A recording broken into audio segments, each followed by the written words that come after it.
टाटा समूह भारत के प्रसिद्ध बहुराष्ट्रीय निगमों में से एक है, जिसकी स्थापना श्री जमशेदजी टाटा ने 1868 में की थी। इसका विस्तार 100 से अधिक देशों में है। आइए टाटा समूह, इसके संस्थापक, प्रमुख कंपनियों और भारतीय अर्थव्यवस्था के विकास पर उनके प्रभाव को समझते हैं। टाटा समूह क्या है? एक ऐसे बड़े परिवार की कल्पना कीजिए जो एक ही छत्र छाया में कई अलग अलग व्यवसाय चलाता है, जैसे नींबू पानी का स्टॉल, खिलौनों का कारखाना और साइकिल की दुकान। यही है टाटा समूह। यह सिर्फ एक कंपनी नहीं, बल्कि 30 से अधिक कंपनियों का समूह है जो तरह तरह के काम करती हैं। वे कार, स्टील, चाय, सॉफ्टवेयर बनाती हैं और यहां तक कि आलीशान होटल भी चलाती हैं। यह भारत के सबसे पुराने और सबसे प्रमुख व्यापारिक समूहों में से एक है, जिसकी शुरुआत 150 साल से भी पहले हुई थी। और यह ईमानदारी और लोगों की मदद करने के लिए प्रसिद्ध है, न कि सिर्फ मुनाफे के पीछे भागने के लिए। टाटा समूह का इतिहास सन 1868 से शुरू होता है, जब जमशेदजी टाटा ने एक छोटी सी व्यापारिक कंपनी के साथ इसकी नींव रखी थी। उस समय भारत ब्रिटिश शासन के अधीन था और औद्योगिक बुनियादी ढांचे का अभाव था। जमशेदजी टाटा ने इस्पात, बिजली और शिक्षा जैसे प्रमुख क्षेत्रों में आत्मनिर्भर भारत की कल्पना की थी। कपास मिलों, जल विद्युत परियोजनाओं और विलासितापूर्ण आतिथ्य सत्कार जैसे ताज होटल में उनके शुरुआती प्रयासों ने राष्ट्र निर्माण के साथ साथ औद्योगिक विकास में उनके दृढ़ विश्वास को दर्शाया। पिछले कई दशकों में टाटा एक छोटे व्यवसाय से एक विविध समूह में परिवर्तित हो गया, जिसका नेतृत्व उन क्रमिक नेताओं ने किया जिन्होंने जमशेदजी के मूल्यों का सम्मान करते हुए बदलती वैश्विक मांगों के अनुरूप खुद को ढाला। भारत की पहली एयरलाइन शुरू करने से लेकर टीसीएस के माध्यम से एक वैश्विक आईटी पावरहाउस बनने तक टाटा की यात्रा भारत के आर्थिक विकास को दर्शाती है। टाटा समूह की शुरुआत किसने की? इस सब की शुरुआत जमशेदजी नुसरवानजी टाटा ने की थी। उनका जन्म 1839 में भारत के गुजरात के एक छोटे से शहर में हुआ था। वे पारसी पुजारियों के परिवार से थे। भारत में एक छोटा सा समुदाय, लेकिन उन्हें इसमें कोई दिलचस्पी नहीं थी। वे निर्माण कार्य करना और पैसा कमाना चाहते थे। महज 29 साल की उम्र में 1868 में उन्होंने 21,000 रुपये, उस समय यह आज के कुछ हजार डॉलर के बराबर था, बहुत ज्यादा नहीं, लेकिन शुरुआत करने के लिए पर्याप्त के साथ एक छोटी सी व्यापारिक कंपनी शुरू की। जमशेदजी सिर्फ धन दौलत के बारे में नहीं सोचते थे, उनके भारत के लिए बड़े सपने थे। उन्होंने देखा कि भारत ब्रिटिश शासन के अधीन था और उसके पास अपने उद्योग नहीं थे, इसलिए उन्होंने ऐसे व्यवसाय शुरू करने का फैसला किया जो भारत को मजबूत बना सकें। उन्होंने कपास मिलों, कपड़े बनाने वाली फैक्ट्री से शुरुआत की, लेकिन उनका असली सपना बहुत बड़ा था। वे एक इस्पात कारखाना, एक विद्युत संयंत्र और यहां तक कि एक विश्व स्तरीय होटल भी बनाना चाहते थे। वे इन सब को साकार होते देखने के लिए जीवित नहीं रहे। उनका निधन 1904 में हो गया, लेकिन उन्होंने इसकी नींव रख दी और उनके परिवार ने इसे एक विशाल वृक्ष में बदल दिया। जमशेदजी अपनी दयालुता के लिए जाने जाते थे। उन्होंने अपने कर्मचारियों के लिए घर बनवाए और उनके जीवन की परवाह की, जो उस समय के किसी भी मालिक के लिए काफी दुर्लभ बात थी। जमशेदजी ने इसे इस तरह स्थापित किया कि इसका अधिकांश मुनाफा, लगभग 66%, टाटा ट्रस्ट्स जैसे संगठनों को जाता है, जो स्कूल और अस्पताल बनाते हैं और गरीबों की मदद करते हैं। जरा सोचिए, अगर एप्पल के मुनाफे का एक बड़ा हिस्सा उसके मालिकों के बजाय दान में जाता, तो टाटा भी कुछ ऐसा ही है। जेआरडी टाटा, उन्होंने 50 से अधिक वर्षों तक इसका संचालन किया और इसे आधुनिक बनाया। वे विनम्र थे, स्वयं विमान उड़ाते थे और श्रमिकों की परवाह करते थे। रतन टाटा, उन्होंने इसे वैश्विक स्तर पर पहुंचाया और अच्छा काम करो की भावना को बरकरार रखा। भारत में उन्हें बहुत प्यार मिलता है और वे कुत्तों से प्यार करने के लिए प्रसिद्ध हैं। भारत की मदद करना, इस्पात से लेकर बिजली और शिक्षा जैसे आईआईटी तक, टाटा ने भारत के विकास के लिए आवश्यक चीजें बनाई। टाटा समूह का संचालन अब कौन कर रहा है? फिलहाल पद्म विभूषण श्री रत्न नवल टाटा के बाद टाटा समूह के सबसे बड़े नेता नटराजन चंद्रशेखरन हैं, जिन्हें संक्षेप में चंद्र कहा जाता है। वे फरवरी 2017 से इस पद पर हैं। टाटा परिवार से जुड़े पूर्व नेताओं के विपरीत चंद्र का उनसे कोई संबंध नहीं है। वे तमिलनाडु के एक किसान परिवार से आने वाले एक साधारण व्यक्ति हैं जिन्होंने कड़ी मेहनत से यह मुकाम हासिल किया है। वे बेहद बुद्धिमान हैं और शीर्ष पद संभालने से पहले उन्होंने कई वर्षों तक टाटा कंसल्टेंसी सर्विसेज TCS, उनकी तकनीकी कंपनी का संचालन किया। चंद्र एक विशाल जहाज के कप्तान की तरह हैं जो टाटा को आधुनिक युग में आगे बढ़ा रहे हैं। ये सुनिश्चित कर रहे हैं कि कंपनी निरंतर विकास करे, लाभ कमाती रहे और AI और इलेक्ट्रिक कारों जैसी नई तकनीकों के अनुरूप ढलती रहे। लोग उन्हें पसंद करते हैं क्योंकि वे शांत और एकाग्र हैं और टाटा की भावना को जीवित रखते हैं। उनसे पहले प्रसिद्ध रतन टाटा अध्यक्ष थे 1991 से 2012।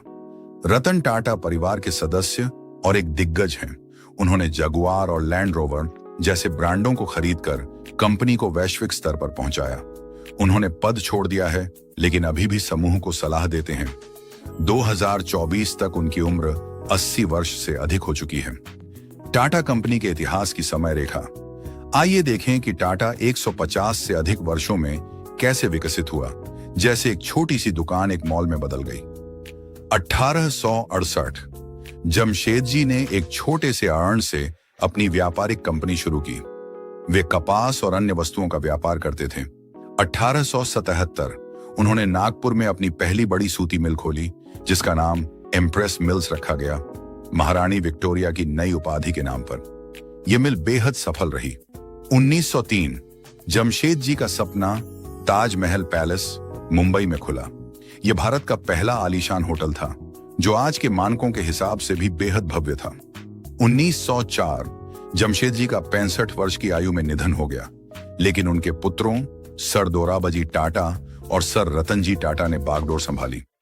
1907 टाटा स्टील का जन्म जमशेदपुर में हुआ, एक ऐसा शहर जिसे उन्होंने मूलतः बसाया था। यह भारत का पहला इस्पात संयंत्र था। इसे ट्रेनों, पुलों और इमारतों की रीढ़ की हड्डी की तरह समझें। 1932 टाटा एयरलाइंस की शुरुआत हुई। अगले बड़े नेता JRD टाटा को हवाई यात्रा बहुत पसंद थी। बाद में यह एयर इंडिया बन गई। 1938 JRD टाटा 34 वर्ष की आयु में अध्यक्ष बने। उन्होंने 50 से अधिक वर्षों तक 1991 तक टाटा का संचालन किया और इसे घर घर में जाना पहचाना नाम बना दिया। 1950 से 1980 के दशक टाटा ने कारों, टाटा मोटर्स, रसायनों, टाटा केमिकल्स, चाय, टाटा टी और अन्य क्षेत्रों में अभूतपूर्व वृद्धि दर्ज की। JRD ने समाज को जीने में मदद करने के जमशेदजी के दृष्टिकोण को आगे बढ़ाया। 1991 रतन टाटा ने सत्ता संभाली। वे साहसी थे और उन्होंने टेटली टी 2000, कोरस स्टील 2007 और जगुआर लैंड रोवर 2008 जैसी वैश्विक कंपनियों का अधिग्रहण किया। 2009 उन्होंने टाटा नैनो को दुनिया की सबसे सस्ती कार लगभग $2000 के रूप में लॉन्च किया, लेकिन इसकी बिक्री अच्छी नहीं हुई। लोग अधिक शानदार कारें चाहते थे। 2017 एन चंद्रशेखरन अध्यक्ष बने और उन्होंने तकनीक, मुनाफे और टाटा को मजबूत बनाए रखने पर ध्यान केंद्रित किया। आज 2025 टाटा हर जगह मौजूद है।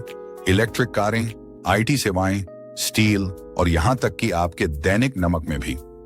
प्रमुख कंपनियां और टाटा एक तरह से व्यवसायों का सुपरमार्केट है। आइए उन प्रमुख कंपनियों पर करीब से नजर डालें जो अर्थव्यवस्था पर गहरा प्रभाव डाल रही हैं। टाटा मोटर्स, ये कंपनी टाटा पंच जैसी कारें और ट्रक या सड़कों पर दिखने वाली बड़ी बसें बनाती है। कंपनी के पास British car brand Jaguar land rover JLR का मालिकाना हक है। सोचिए, सस्ती कारें बनाने से लेकर जेम्स बॉन्ड की गाड़ी का मालिक बनने तक का सफर। यह क्यों महत्वपूर्ण है? यह भारत और दुनिया भर में लोगों और सामानों की आवाजाही सुनिश्चित करता है। टाटा स्टील, यह इस्पात का निर्माण करता है जो भवनों, कारों और रेलवे के लिए आवश्यक सामग्री है। कोरस, एक ब्रिटिश इस्पात निर्माता कंपनी का अधिग्रहण करने के बाद यह विश्व स्तर पर शीर्ष इस्पात कंपनियों में से एक बन गई है। यह क्यों महत्वपूर्ण है? इस्पात आधुनिक जीवन का आधार है। टाटा कंसल्टेंसी सर्विसेज TCS, एक तकनीकी दिग्गज कंपनी सॉफ्टवेयर, वेबसाइट और IT संबंधी मामलों में कंपनियों की मदद करती है। यह लाखों लोगों को रोजगार देता है और टाटा के लिए बहुत पैसा कमाता है। यह क्यों महत्वपूर्ण है? यह टाटा का सबसे अधिक मुनाफा देने वाला स्रोत है। और उन्हें आधुनिक बनाए रखता है। टाटा पावर यह पारंपरिक कोयला और हरित सौर पवन दोनों प्रकार की बिजली का उत्पादन करता है। ये भारत भर के घरों और कारखानों को रोशन करता है। ये क्यों महत्वपूर्ण है? बिजली ही दुनिया को चलाती है। टाइटन यह कंपनी घड़ियां जैसे टाइटन एज, आभूषण, तनिष्क और चश्मे बनाती है। भारत में बेहद लोकप्रिय आपकी घड़ी शायद टाइटन की हो सकती है। यह क्यों मायने रखता है? लाखों लोगों के लिए किफायती स्टाइल। टाटा कंज्यूमर प्रोडक्ट्स यह कंपनी चाय, टाटा टी, टेटली, कॉफी और टाटा सॉल्ट बेचती है। आपने शायद अपनी रसोई में उनके नमक का इस्तेमाल किया होगा। ये क्यों महत्वपूर्ण है? ये रोजमर्रा की ऐसी चीजें हैं जिनकी जरूरत हर किसी को होती है। इंडियन होटल्स कंपनी ताज यह ताज होटल्स के विवाह, अवकाश या व्यावसायिक कार्यक्रमों के लिए बने लग्जरी होटलों का संचालन करता है। मुंबई स्थित ताजमहल पैलेस उनकी सबसे बड़ी संपत्ति है। यह क्यों महत्वपूर्ण है? भारत को आतिथ्य सत्कार पर गर्व है। निष्कर्ष टाटा समूह एक विशाल पुराने वृक्ष की तरह है जिसकी शुरुआत 1868 में जमशेदजी टाटा के एक छोटे से बीज से हुई थी। यह उनके बेटों जेआरडी, रतन और अब चंद्र के नेतृत्व में फलता फूलता रहा और अब कारों, इस्पात प्रौद्योगिकी और चाय जैसे क्षेत्रों में अपनी शाखाएं फैला रहा है। यह लोगों की मदद करने के लिए जाना जाता है, लेकिन यह परिपूर्ण नहीं है। प्रदूषण और असफलताएं भी होती हैं। आपकी रसोई में मौजूद नमक से लेकर आपके सपनों के ताज होटल तक टाटा भारत और उससे बाहर भी दैनिक जीवन का अभिन्न अंग है। रतन टाटा की जगह किसने ली? रतन टाटा के बाद नटराजन चंद्रशेखरन 2012 में टाटा समूह के अध्यक्ष बने। टाटा सन्स के 66% हिस्से पर किसका नियंत्रण है? टाटा ट्रस्ट टाटा सन्स की 66% हिस्सेदारी को नियंत्रित करता है।